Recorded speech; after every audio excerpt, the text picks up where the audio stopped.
Welcome to another episode of the CPG Guys podcast. Our co-hosts, Sri Rajagopalan and Peter V.S. Bond, explore how brands and retailers engage with consumers online, in-store, and everywhere in between. And now, here are Sri and Peter. Hello, everyone, and welcome to another episode of the CPG Guys podcast. I'm one of the aforementioned CPG guys. I'm PVSB, the loyalty, CRM, and insights guy, aka Scary Spice. And as always, I'm joined by my co-host. He's the media, direct-to-consumer, and supply chain guy, aka Posh Spice. How about that cultural reference?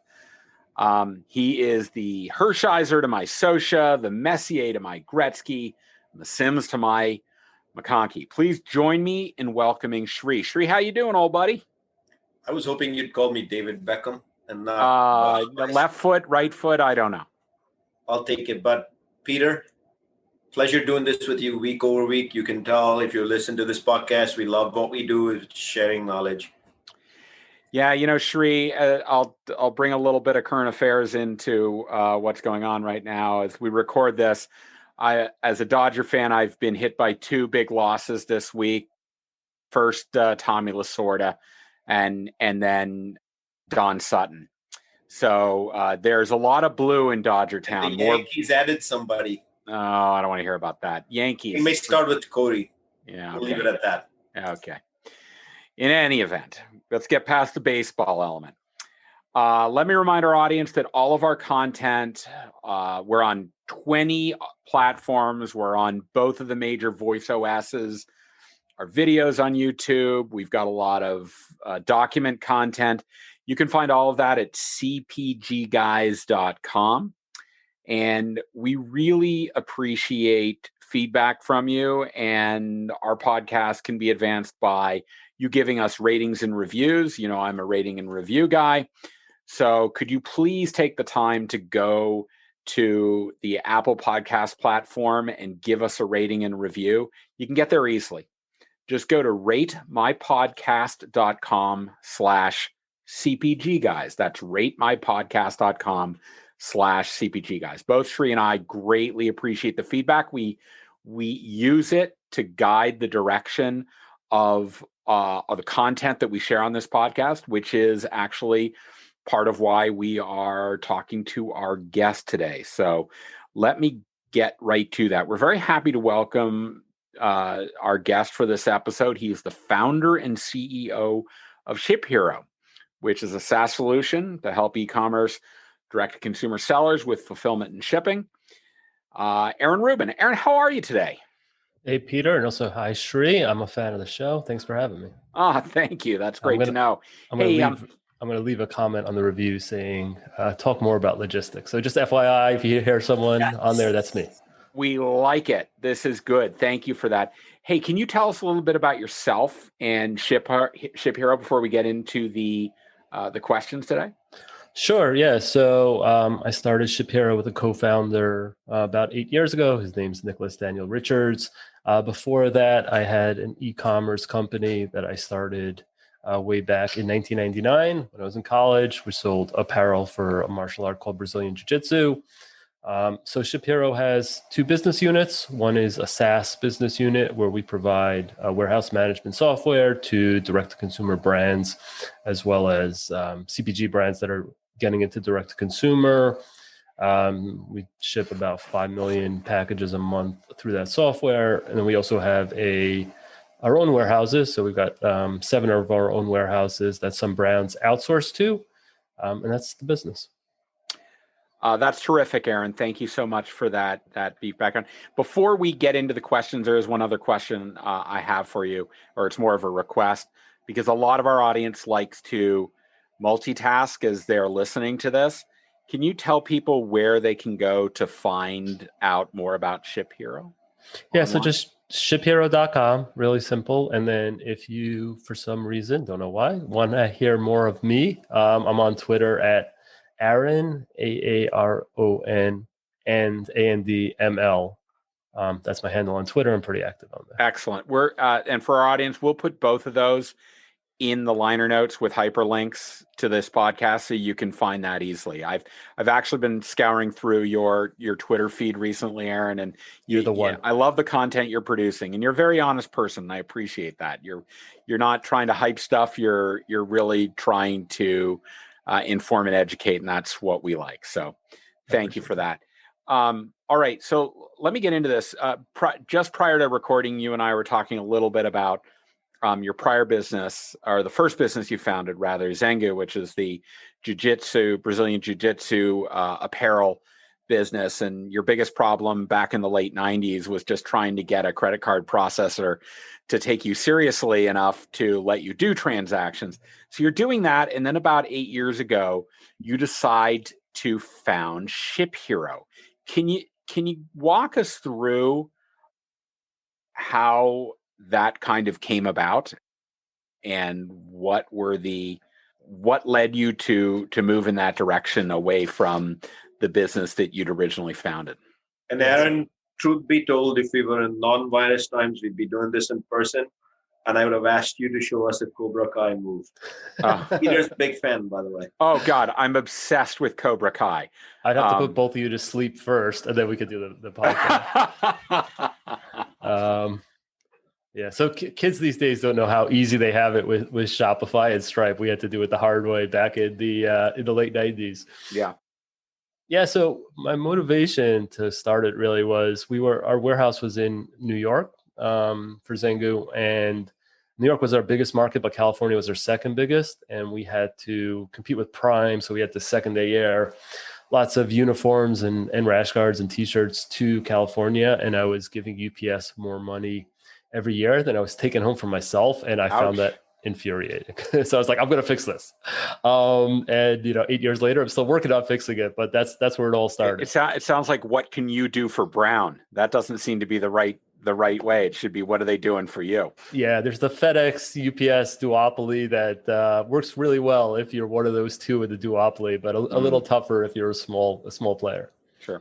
Now, when you started Zengu back in the days, what was the mission and purpose for Zengu? And were you really focused only on the uniform and the clothing and apparel piece, or did you actually get into the actual physical business of training martial arts?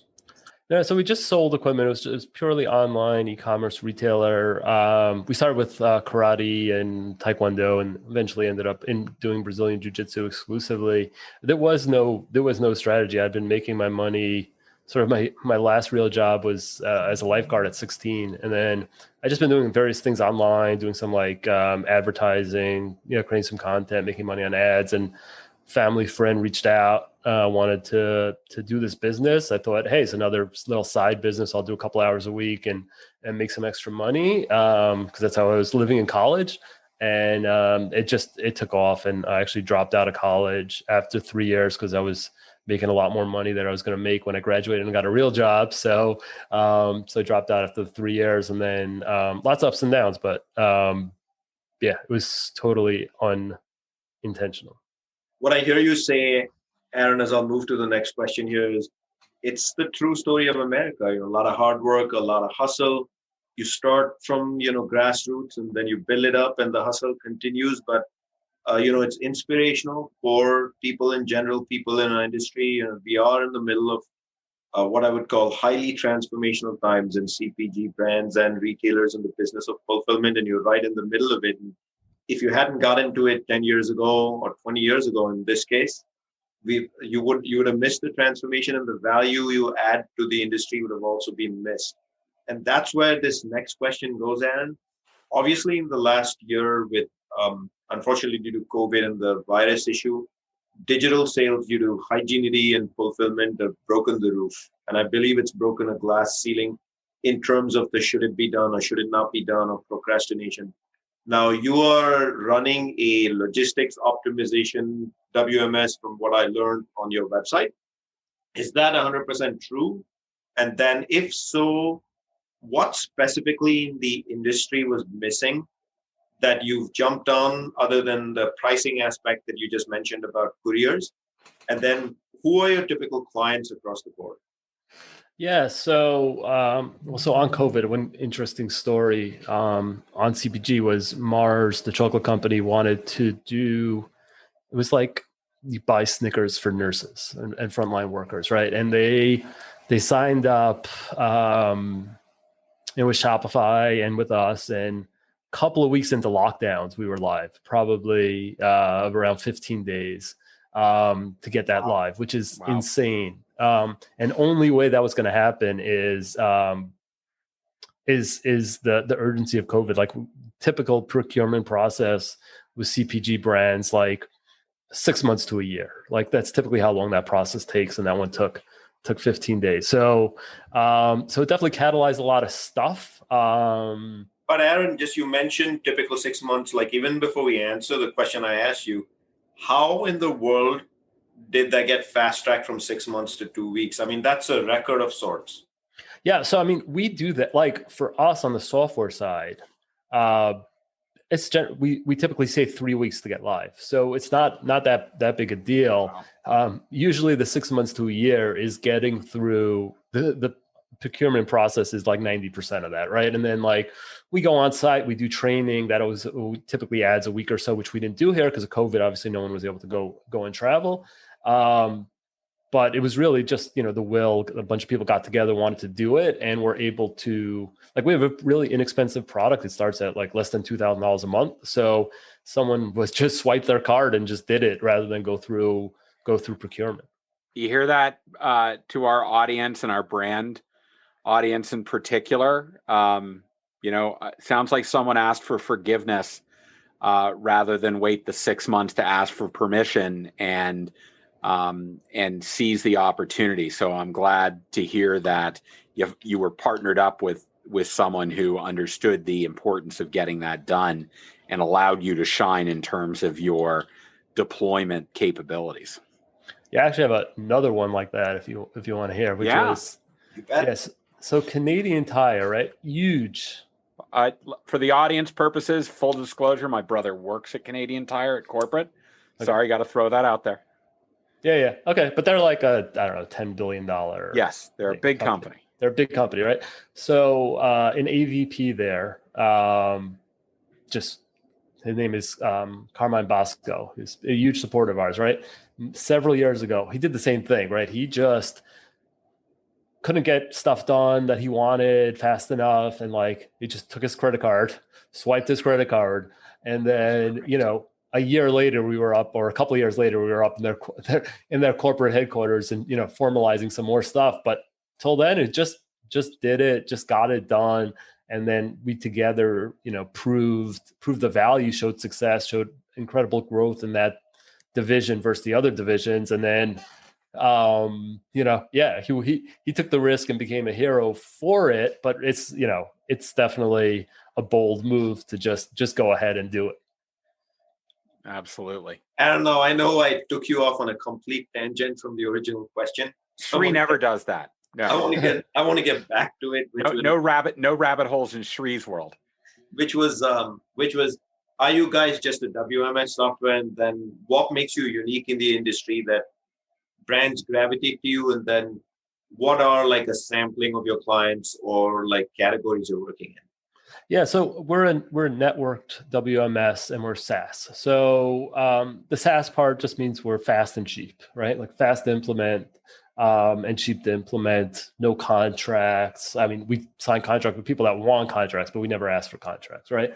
Super easy to get started, not a lot of money, no commitment at all.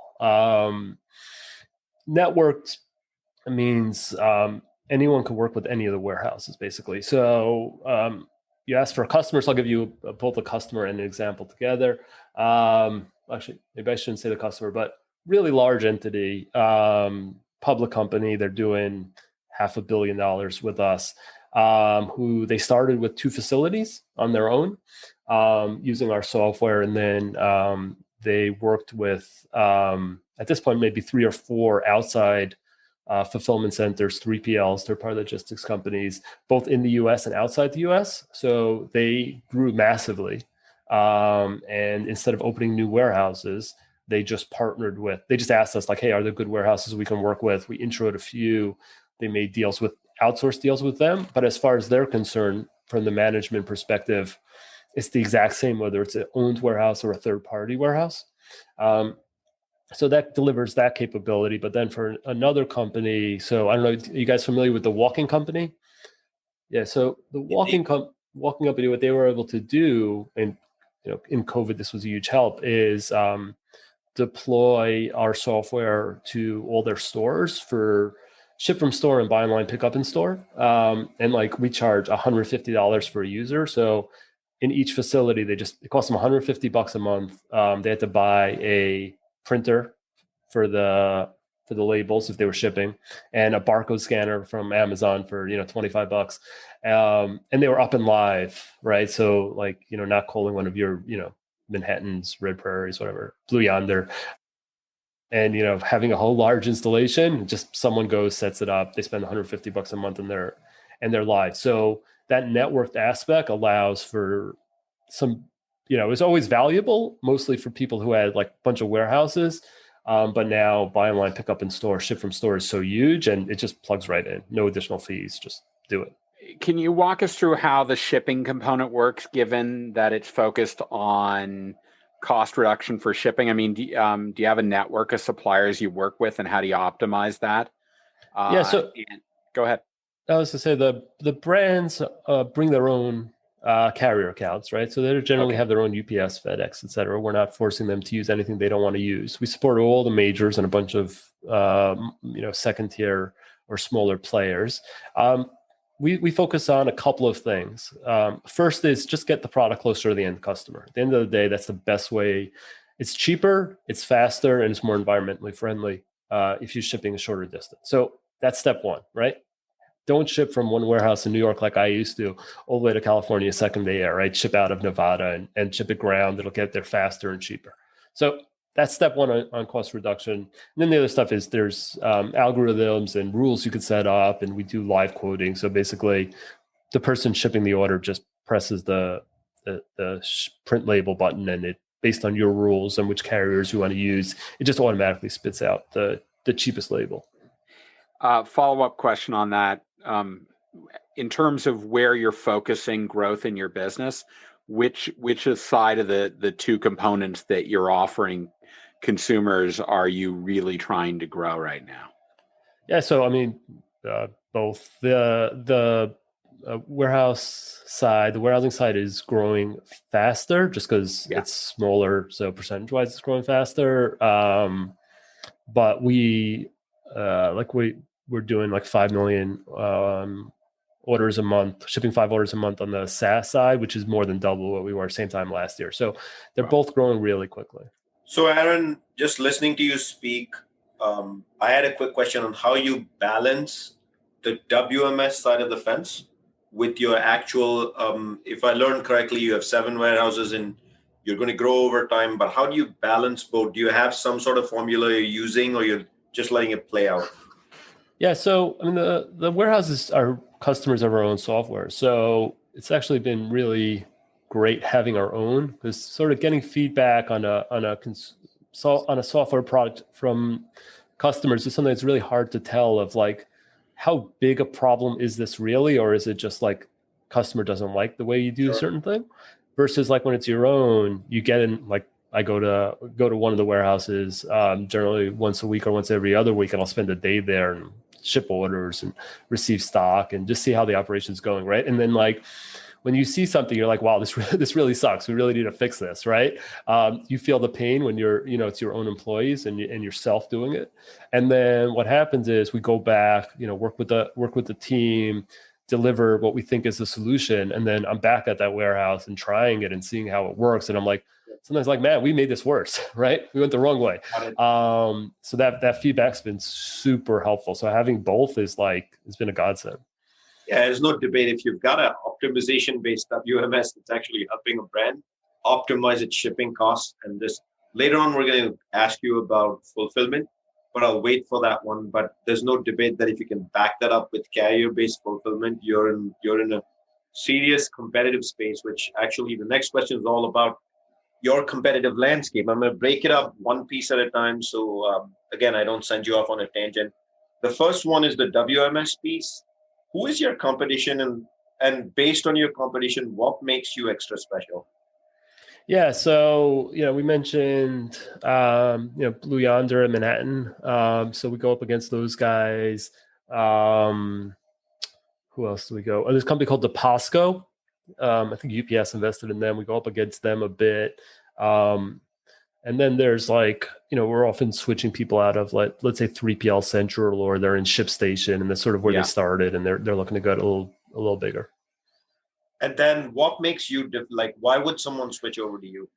Yeah, so I mean, if you're comparing us with a Manhattan, there's a huge cost difference, right? You're talking about million plus installs versus a few $1,000s a month starting with us, and also just much faster, right? But the general difference is those are more professional service oriented companies and sort of custom companies versus we're a SaaS product, right? So we deliver our product. That's how you get live in a few weeks, right? We're not asking you a million questions of how you want your software configured. We deliver the software. There's a bunch of different ways you could use the software, but they're predefined, right? You can pick in a bunch of different ways. And that also lets us provide a lot of content, right? So we've got, if you go on our YouTube channel, we've got videos showing exactly how we do things, not just what the software can do, but how we use it in our fulfillment warehouses. So you can see the whole process, right? So we deliver a sort of, here's how even if you don't know how to run a warehouse, or maybe you've done it with a paper-based solution and you just don't know how to sort of get in the modern era, because we're no paper. So we're all using iPads and barcode scanners. So sort of delivering that as a solution. And then the next thing is just around the usability, which again, it's just iPads. Your training time for a new employee is 1 to 3 hours typically, because everyone knows how to use an iPad, right? It'll speak to you if you like voice, tells you where to go. It's there's not a lot and everything's scan based. So hard to mess it up when you scan an item. It'll either say it's correct or it's not, right? So that's sort of just simplicity. There's people who want more complex. They want exactly they come in with I want it to do X in this way, and we'll try to tell them, well, here's maybe a different approach. Here's a way that you'll solve that. That's a little easier, but there's people who want it their way. And those people will end up with a Manhattan because they'll deliver exactly what the customer wants. Got it. So the way I interpret that, you do even compete with an SAP WMS. The difference is mega customizable, probably takes forever to implement. In your case, you got it out of the box. You've got the features kind of clearly outlined. You implement it, you to go in 3 weeks and life moves on. I think that is the single biggest difference I take away. Is that fair? Yep.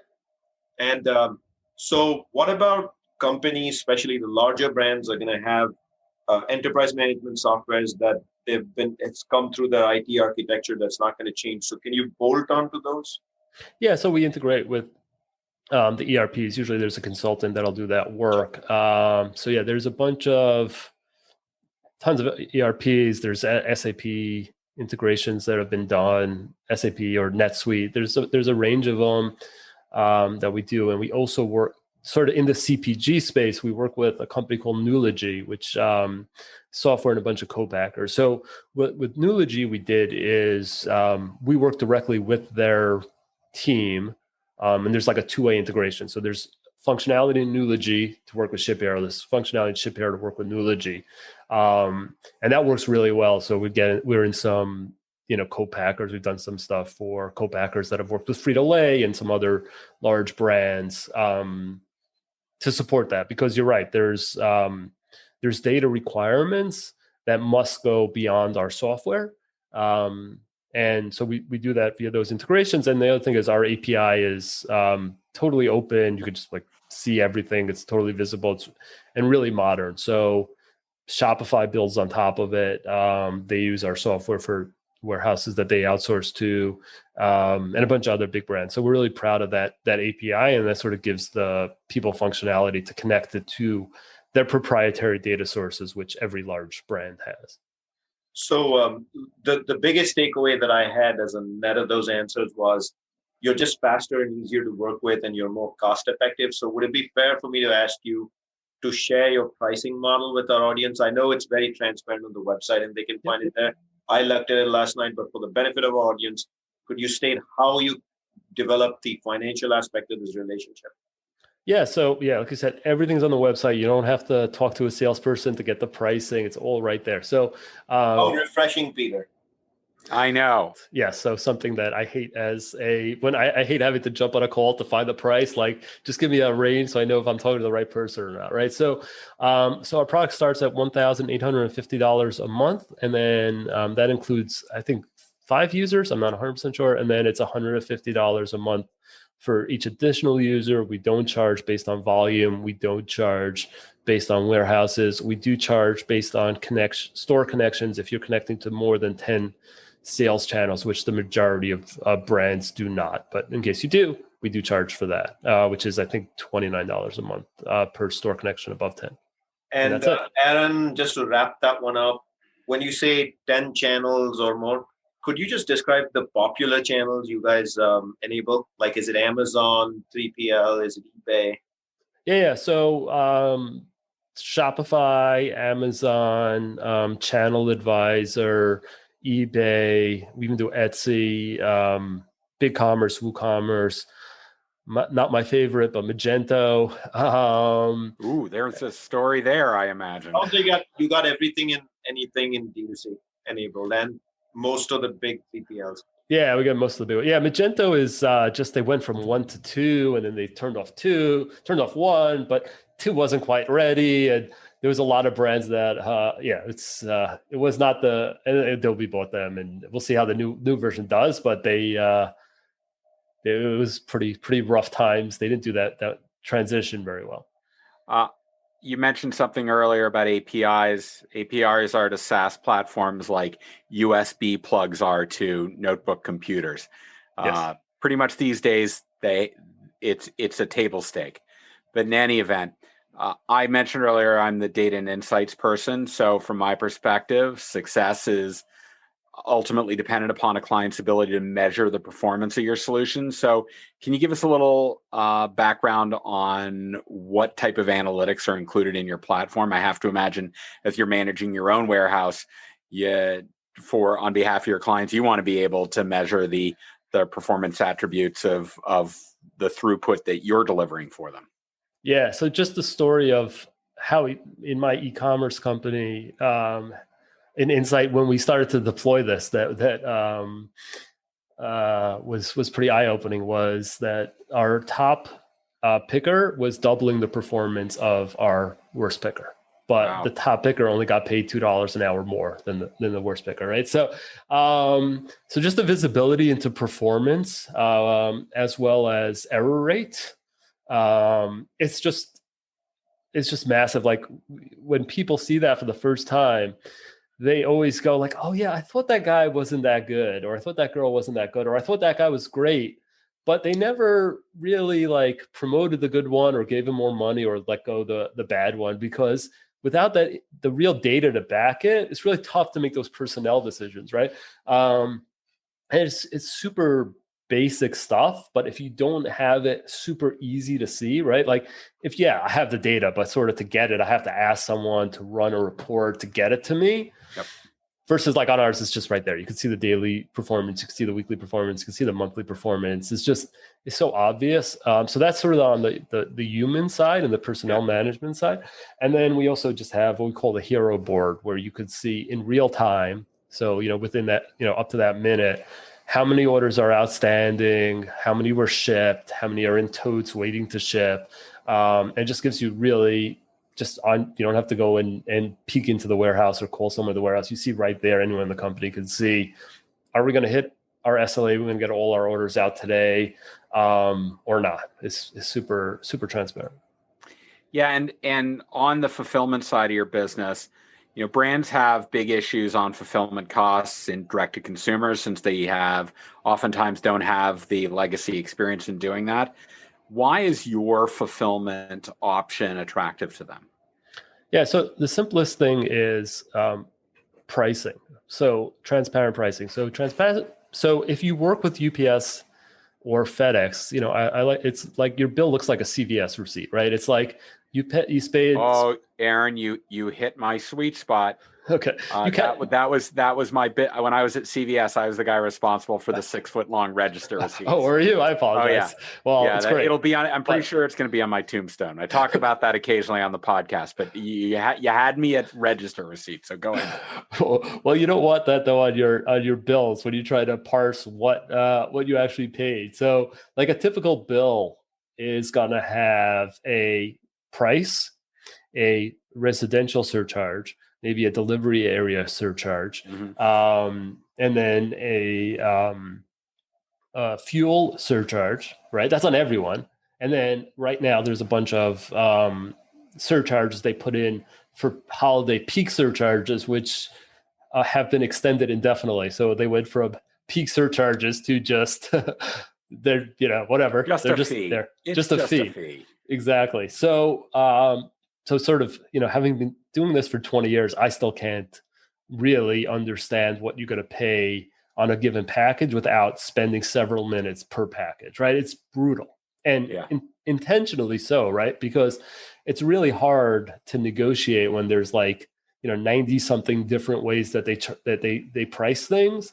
What's the dim divisor? Like, is that a good dim divisor or not? Like, it's impossible for anyone who doesn't specialize in understanding UPS and FedEx for a living to know what their bill's going to be, right? So the way people typically shop for a 3PL is they say, what is the 3PL going to charge me, right? They're going to charge me $2 an order, let's say, right? Okay. And then what carrier we're going to use? Okay, we're going to use UPS or FedEx. And they don't dig into what the UPS or FedEx is going to cost them because it's just too complicated. So they just ignore it, right? And then they get hit with the fees later and sort of it is what it is, right? And they sort of accept that that's the way the world is. If you go to our website, just go to fulfillment.shiphero.com, hit pricing, scroll down.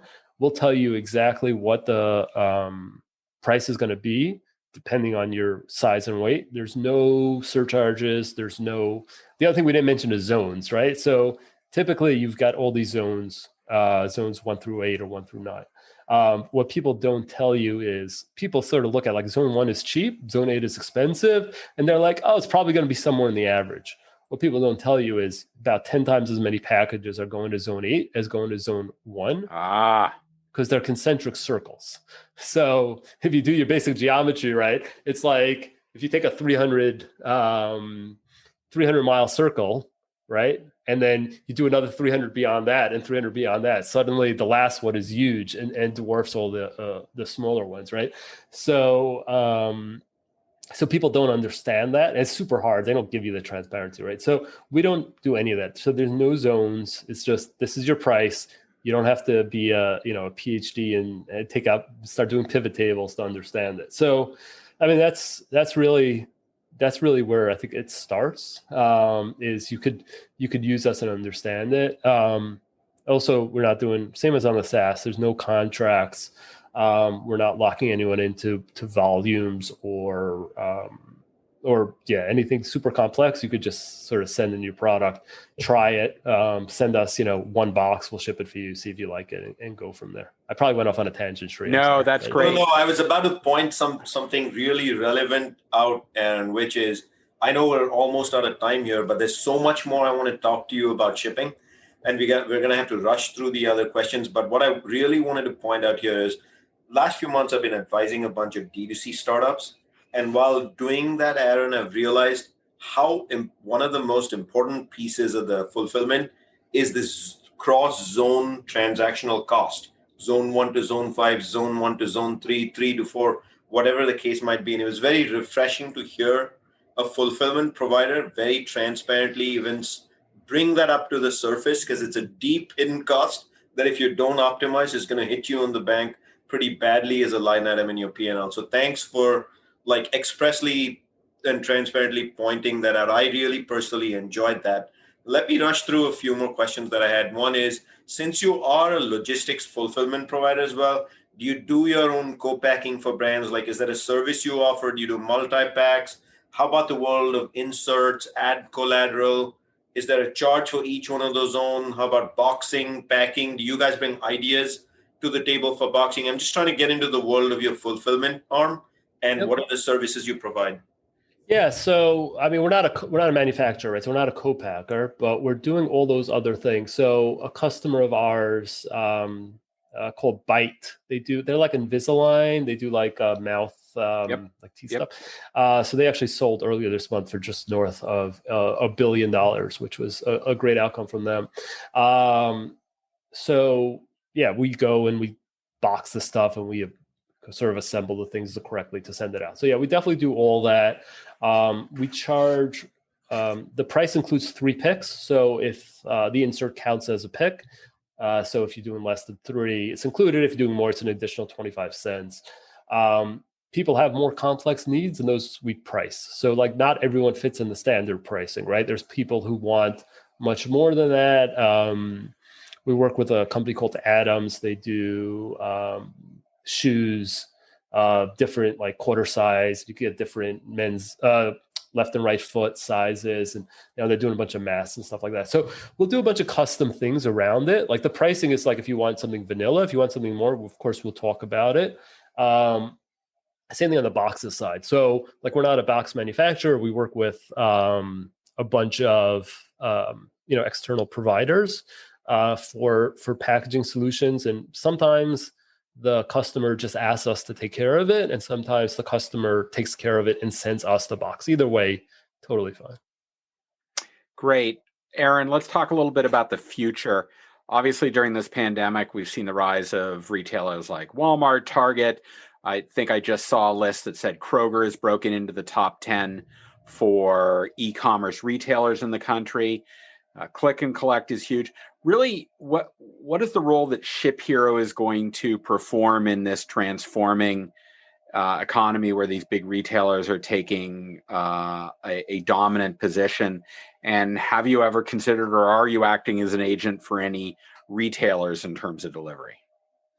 No, so we're not an agent for any retailers. The software is being used a lot for buy online, pick up in store, and ship from store. Okay. So that's become really popular. I think we mentioned the Walking Company and Canadian Tire, who are Yep. two huge users of that. A bunch of others. So that's like basically everyone who has both, bricks and clicks has adopted that these days. And like I said, it's super easy. It's like a $150 a month per location to do it in our system. A lot of people adopted it, didn't even tell us, right? They just added it and just went ahead and did it. So yeah, that's been huge. I look at the biggest advantage going forward is going to be on the reducing shipping costs and reducing environmental impact. So something we haven't spoken too much about, there's a huge coming up problem in CPG and in logistics, and everyone's going to be worrying about it, is environmental impact. I thought that was going to be the story of 2020, but of course, COVID, people can only worry about a certain number of things at a time, right?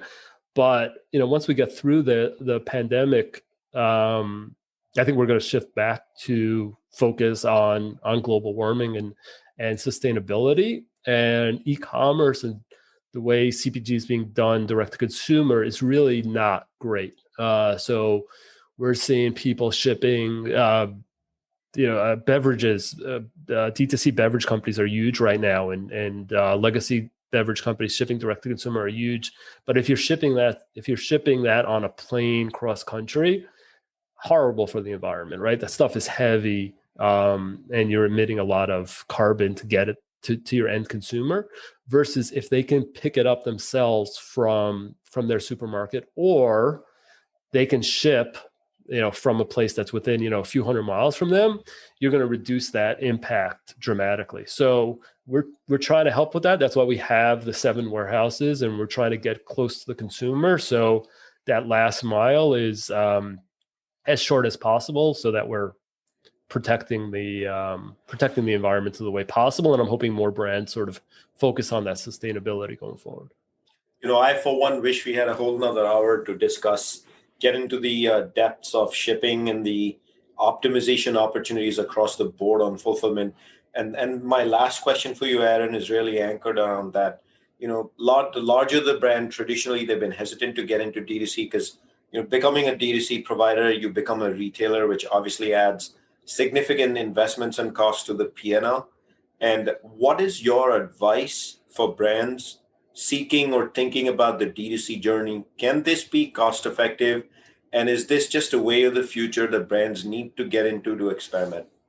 Yeah, I mean, so first of all, like, we mentioned Frito-Lay, like they had so much success with it. Like it's to the point where it's, people used to look at it as like, oh, we got to get in on the future early versus like it's here now. It'll show up, even for a massive company, it will show up on the balance sheet if you're doing D2C right. So Aaron, you may want to ask Peter if he knows someone who helped start the e-commerce journey for Frito. What is this company called, Frito? I've never heard of it. Was that your alma mater or? Sri was the first VP of e-commerce for Frito-Lay. Okay. So, and it's been a huge success for them, right? Like a huge win. And I wasn't just, trying to kiss up by mentioning that. They legit are doing great. I didn't know that. So it's just a lesson for the rest of the world. Like if you're not following that playbook, you are missing out. That's one. Two, there's a couple of ways to do it. So you could do it within your current co-packers, have them do it. You could do it within your own facilities. And lastly, you can outsource it. So a company we haven't mentioned, Nestle, we're working with one of their brands where they just they didn't have the capabilities. So they're just taking a trailer worth of stuff, sending it to one of our warehouses, let us deal with it, right? That's fine too. There's lots of different ways to skin the cat. But if you're not playing in the game, you're leaving a lot of money on the table. Great. Hey, we want to remind our audience again that links to all of our content, podcast, audio, video, TikTok, Instagram, whatever, you can get it on cpgguys.com. We also encourage you to go to LinkedIn, search for the CPG Guys and follow us there. We have about 3,300 people in our community. It's very active. We love hearing from you there. But please also go to ratethispodcast.com/CPG Guys. All these links will be in the actual liner notes of this episode, so you can get them there. You have to write them all down. But please go there and give us a rating and review because it really helps build our audience and ultimately attract great guests like Aaron today. Aaron, thanks again for joining us. This has been a tremendous conversation for Sri and me. Can you remind everybody, if they want to learn more about your business, where should they go? Yeah, this has been a lot of fun. Just ShipHero.com. You can you'll see our fulfillment and our SaaS product linked from there. And if you want to contact me, I'm just Aaron, AARON at ShipHero.com. Shoot me an email. That is a good one. Thank you. Thank you, Aaron. Very good. Sri, hey, another great episode. Thanks for being my co-pilot on this journey. Pleasure doing this with you. This is really tremendous, and I think this is very valuable for our audience as they want to understand the supply chain side of actually activating e-commerce. Thank you. All right, to our audience, thanks for joining us today. We appreciate all the feedback you're sending us. Helps us make the content more relevant to your needs. We look forward to you joining us in the next episode of the CPG Guys podcast. Goodbye.